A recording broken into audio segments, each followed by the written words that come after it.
ينضم إلينا من واشنطن الدكتور ريتشارد ويسترديل المسؤول السابق في مكتب موارد الطاقة بوزارة الخارجية الأمريكية. سيد ريتشارد، ما دلالة لجوء الرئيس الأمريكي إلى هذه الخطوة؟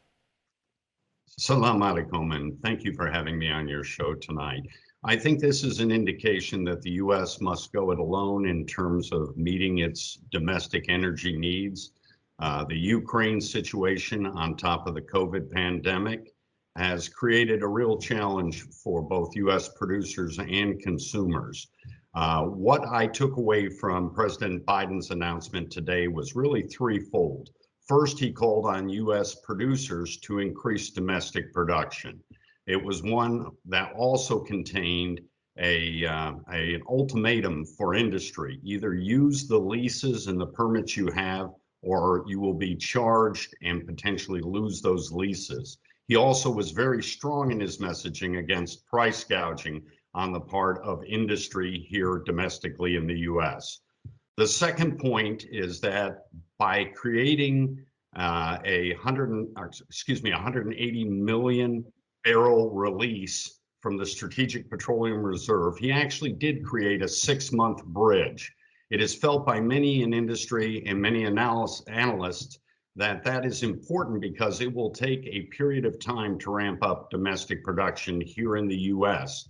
And the 6 months at 1 million barrels a day, which is roughly a third, as you've reported, of the U.S. Strategic Petroleum Reserve, will help commodity prices here in the U.S., the price of gasoline. Estimates are that the relief will be between 10 and 30 cents a gallon. It's difficult to predict the exact number. We'll have to see how the market unfolds, but you can already see the price of crude reflecting this announcement. بالنسبة للولايات المتحدة، وأنت كما يبدو متفائل بأن هذه الإجراءات التي يتم اتخاذها ستهدئ الأسواق في الولايات المتحدة، ولكن ماذا عما يجري بين أوروبا وروسيا وهذا الطلب الروسي بضرورة دفع ثمن الغاز بالروبل وتردد الطرف الأوروبي للقيام بذلك؟ باعتقادك كيف ستتطور هذه الأزمة؟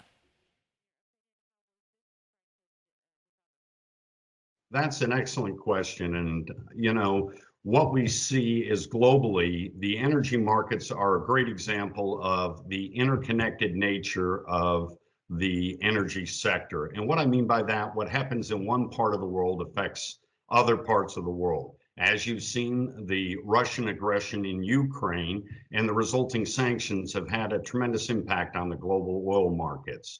The Europeans and the U.S. announced a joint energy security task force to look at this very issue, both near term and long term. The U.S. has made commitments to supply natural gas, which 40% of the gas in Europe comes via pipeline from Russia. So this is an important step.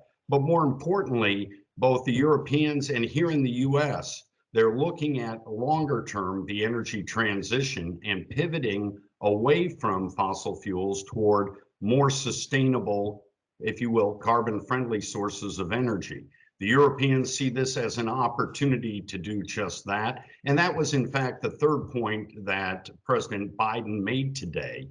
And just like in fossil fuel development, for alternatives, renewables, electric vehicles, wind and solar, rare earths and minerals such as metals are important. And the president invoked the Defense Production Act today to ensure that we had a secured supply chain, something the Europeans are also looking at as they try to pivot away from Russian natural gas and oil. السيد ريتشارد ويسترديل المسؤول، أو الدكتور ريتشارد ويسترديل المسؤول السابق في مكتب موارد الطاقة بوزارة الخارجية الأمريكية.